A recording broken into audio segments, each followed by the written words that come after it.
আসসালামু আলাইকুম। এখন দেখবেন সংবাদ শিরোনাম।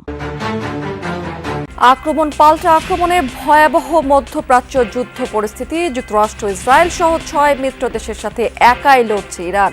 সৌদি আরবকে তেল শোধনাগার বিধ্বস্ত। খামেনি হত্যা আন্তর্জাতিক আইনের লঙ্ঘন, পররাষ্ট্র মন্ত্রণালয়ের বিবৃতি। কুয়েত বাহরাইনে বাংলাদেশি নিহতের ঘটনায় উদ্বেগ, চরম আতঙ্কে প্রবাসীরা। বিরোধী দল থেকে ডেপুটি স্পিকারের জন্য নাম চেয়েছে সরকারি দল। সংসদের চিফ হুইপ সহ 7 হুইপ নিয়োগ। উদ্বোধনী অধিবেশনে ভাষণ দিবেন রাষ্ট্রপতি। আদালতকে ব্যবহার করে গণভোট বাতিলের চক্রান্ত করছে অভিযোগ জামায়াতের। জুলাই সনদ বাস্তবায়নে সব সংসদ সদস্যকে শপথ নেওয়ার আহ্বান এনসিপি। এতক্ষণ শুনছিলেন সংবাদ শিরোনাম, এখন দেখবেন বিস্তারিত। একাই ইসরায়েল, যুক্তরাষ্ট্র এবং তার 6 মিত্র দেশকে দাঁত ভাঙা জবাব দিয়ে যাচ্ছে ইরান। অপারেশন ফতেহ খাইবারের তৃতীয় দিনে 200-রও বেশি মিসাইল ছুড়েছে আইআরজিসি। হামলায় ক্ষতিগ্রস্ত হয়েছে সৌদি আরবকে সবচেয়ে বড় জ্বালানি পরিশোধনাগার। কুয়েতে 3টি মার্কিন F-15 ফাইটার জেট বিধ্বস্ত হলেও যুক্তরাষ্ট্রের দাবি ভুলক্রমে নিজেদের ছোড়া ক্ষেপণাস্ত্রে ভূপাতিত হয়েছে সেগুলো। পাশাপাশি মধ্যপ্রাচ্যের বিভিন্ন দেশে থাকা মার্কিন ঘাঁটি লক্ষ্য করেও অব্যাহত রয়েছে হামলা। চলছে আরামকোর সবচেয়ে বড় জ্বালানি পরিশোধনাগার রাস তানুরা। সোমবার বিশ্বের অন্যতম প্রধান এই শোধনাগারে হামলা চালায় ইরান। আছড়ে পড়ে একের পর এক ড্রোন। বিস্ফোরণের পর আগুন দ্রুত ছড়িয়ে পড়ে রিফাইনারির বিভিন্ন স্থানে। দৈনিক 65 লাখ ব্যারেল তেল উৎপাদিত হয় এই শোধনাগারে। বিশ্বের মোট জ্বালানির 7% সরবরাহ করা হয় রাস তানুরা থেকে। এর কিছুক্ষণ পরই কাতারের শিল্পনগরী রাস লাফানের জ্বালানি স্থাপনা লক্ষ্য করে ড্রোন হামলা চালায় আইআরজিসি। 2টি ড্রোন আঘাত হানে স্থাপনায়। এছাড়াও হরমুজ প্রণালীতে ওমান উপকূলের কাছে একটি ট্যাঙ্কারে হামলা চালিয়েছে তেহরান। শুধু ভূমিতেই নয়, সোমবার দিনজুড়ে মার্কিন আকাশ প্রতিরক্ষা ব্যবস্থায় কঠোর আঘাত হানে ইরান। মিসাইল হামলায় কুয়েতে বিধ্বস্ত হয়েছে 3টি মার্কিন F-15 ফাইটার জেট। নিরাপদে যুদ্ধবিমান থেকে বেরিয়ে আসতে সক্ষম হয় 6 পাইলট। যদিও ওয়াশিংটনের দাবি ভুলক্রমে কুয়েতের ছোড়া মিসাইলেই বিধ্বস্ত হয়েছে আকাশযানগুলো। অপারেশন ফতেহ খাইবারের তৃতীয় দিনে তেল আবিব সহ ইসরায়েলের কৌশলগত বিভিন্ন এলাকায় ব্যাপক ধ্বংসযজ্ঞ চালিয়েছে ইরান। যুদ্ধ শুরুর পর ইসরায়েলি ভূখণ্ড লক্ষ্য করে 10 দফায় মিসাইল ছুড়েছে আইআরজিসি। এর মধ্যে 24 ঘণ্টাতেই ছোড়া হয়েছে 200-র বেশি। হাইফা, জেরুজালেম সহ বিভিন্ন এলাকায় দেখা মিলছে এমন ধ্বংসযজ্ঞের। আন্তর্জাতিক বিভিন্ন গণমাধ্যম বলছে ক্ষয়ক্ষতি আর প্রাণহানির তথ্য গোপনের চেষ্টা করছে নেতানিয়াহু প্রশাসন।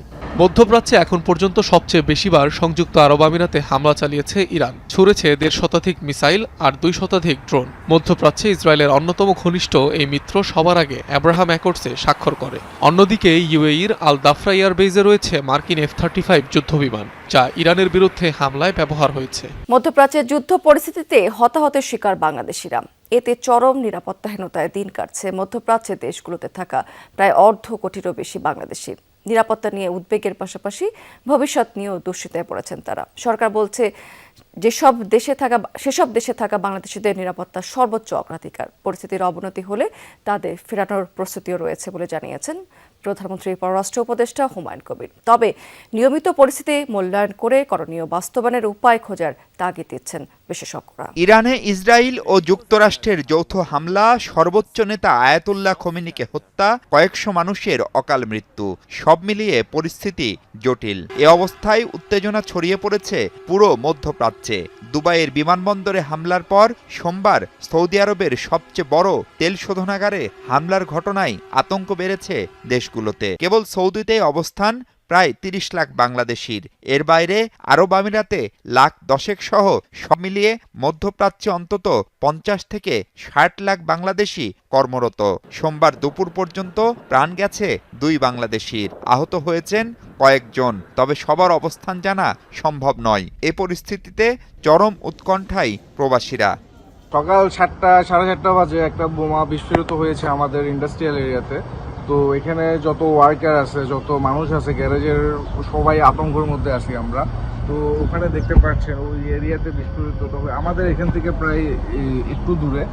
তো এখন আমরা সবকিছু বন্ধ রাখছি। বিরাট শব্দ করতেছে, আমরা আতঙ্কের জন্য রুম থেকে দৌড়ে বাইরে আসছি। পরিস্থিতি খুব ভয়াবহ দেখতেছি। একটা যুদ্ধ অবস্থা এবং অলরেডি বিভিন্ন জায়গায় অ্যাটাক হয়েছে। এরই মধ্যে ঢাকায় থাকা দেশগুলোর দূতাবাস প্রধানদের ডেকে বাংলাদেশিদের নিরাপত্তা জোরদারের তাগিদ দিয়েছে পররাষ্ট্র মন্ত্রণালয়। মধ্যপ্রাচ্যের বাংলাদেশি মিশনগুলোতে চালু হয়েছে হটলাইন। সরকারি এসব চেষ্টার পরও আতঙ্ক কাটছে না প্রবাসী বাংলাদেশিদের। বিরোধী দল থেকে সংসদের ডেপুটি স্পিকার মনোনীত করার জন্য মৌখিকভাবে প্রস্তাব দিয়েছে সরকার। সচিবালয়ে প্রধানমন্ত্রীর সাথে বৈঠক শেষে এ তথ্য জানিয়েছেন স্বরাষ্ট্রমন্ত্রী সালাউদ্দিন আহমেদ। তিনি বলেছেন, বিরোধী পক্ষে আপত্তি সত্ত্বেও সাংবিধানিক রীতি অনুযায়ী সংসদের প্রথম অধিবেশনে ভাষণ দেবেন রাষ্ট্রপতি। সংবিধান সংস্কার পরিষদ বিতর্কে স্বরাষ্ট্রমন্ত্রী বলেছেন, সংবিধানে নেই এমন কিছু করবে না সরকার। সচিবালয়ে প্রধানমন্ত্রীর সাথে বৈঠক শেষে স্বরাষ্ট্রমন্ত্রী সাংবাদিকদের জানান, এরই মধ্যে প্রধান বিরোধী দল জামায়াত ইসলামীকে ডেপুটি স্পিকারের নাম ঠিক করতে বলা হয়েছে। এবং জুলাই জাতীয় সনদে যে আমরা যেটা ঐক্যমতের ভিত্তিতে যেটা আমরা সমঝোতায় এসেছি রাজনৈতিক সমঝোতার দলিল হিসাবে, সেইটার বাস্তবায়ন এখন থেকে শুরু করতে চাই। সেই জন্য আমরা আমাদের দলের পক্ষ থেকে প্রধান বিরোধী দলকে আমরা মৌখিকভাবে আমরা সাক্ষাতে তাদেরকে অফার করেছি তারা যেন ডেপুটি স্পিকার তারা ঠিক করেন এবং সেটা সংসদে স্পিকার নির্বাচনের দিন একই সাথে নির্বাচিত হতে পারে। ত্রয়োদশ জাতীয় সংসদের চিফ হুইপ করা হয়েছে বরগুনা 2 আসনের সংসদ সদস্য এবং বিএনপির ভাইস চেয়ারম্যান নুরুল ইসলাম মনিকে। 2 মার্চ বাংলাদেশ জাতীয় সংসদ সচিবালয়ের সচিব কানিজ মওলা স্বাক্ষরিত প্রজ্ঞাপনে তথ্য জানানো হয়েছে। একই দিন পৃথক আরও একটি প্রজ্ঞাপনে জাতীয় সংসদের হুইপ হিসেবে নিয়োগ দেওয়া হয়েছে 6 জনকে। তারা হচ্ছেন হবিগঞ্জ 3 আসনের সংসদ সদস্য মোহাম্মদ জি.কে. গৌস, খুলনা 3 আসনের সংসদ সদস্য রকিবুল ইসলাম, শরীয়তপুর 3 আসনের সংসদ সদস্য মিয়া নুরুদ্দিন আহমেদ অপু, নাটোর 2 আসনের সংসদ সদস্য এম রুহুল কুদ্দুস তালুকদার দুলু, দিনাজপুর 4 আসনের সংসদ সদস্য মোহাম্মদ আখতারুজ্জামান মিয়া এবং লক্ষ্মীপুর 4 আসনের সংসদ সদস্য এ.বি.এম. আশরাফুদ্দিন নিজাম।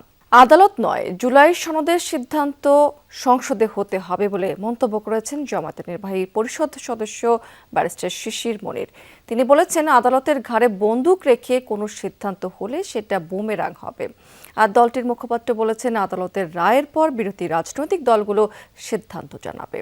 এদিকে এনসিপির মুখপাত্র আসিফ মাহমুদ বলেছেন, সরকার গণভোট নিয়ে জনগণ এবং আদালতকে মুখোমুখি দাঁড় করিয়েছে। জুলাই সনদ বাস্তবায়ন আদেশ স্থগিত চেয়ে করা রিটের শুনানি শেষে মঙ্গলবার আদেশের জন্য দিন ধার্য করেছেন আদালত। সোমবার রাতে সংবাদ সম্মেলনে কথা বলেন জামাতের মুখপাত্র এহসানুল মাহবুব জুবায়ের ও দলের নির্বাহী পরিষদ সদস্য অ্যাডভোকেট শিশির মনির। এ সময় দলের মুখপাত্র বলেন, আদালতকে ব্যবহার করে গণভোট বাতিলের চক্রান্ত হচ্ছে। দলের নির্বাহী পরিষদ সদস্য অ্যাডভোকেট শিশির মনির বলেন, গণভোট বাতিল হলে জাতীয় নির্বাচন সহ 5 আগস্টের পরের সব সিদ্ধান্ত চ্যালেঞ্জের মুখে পড়বে। আদালতের রায় দেখার পরে আমাদের রাজনৈতিক দল, আমাদের শীর্ষ নেতৃবৃন্দ এবং আমাদের সংসদীয় দলের কমিটিতে আলোচনা করে পরবর্তী সিদ্ধান্ত আমরা জানাবো। ওয়াই অনলি দি জুলাই সনদ বাস্তবায়ন আদেশ, মাঝখানে আরও 135টা অর্ডিন্যান্স হয়েছে, সেগুলো বাদ যাক, সবই বাদ যাক, ফ্রেশে শুরু করি। আবার আমরা ঘুরে 5 আগস্টের আমরা আদালতে এই কথা বলেছি, যদি তাই বলতে চান তাহলে সব বাদ দেন। Let us go back before 5th August.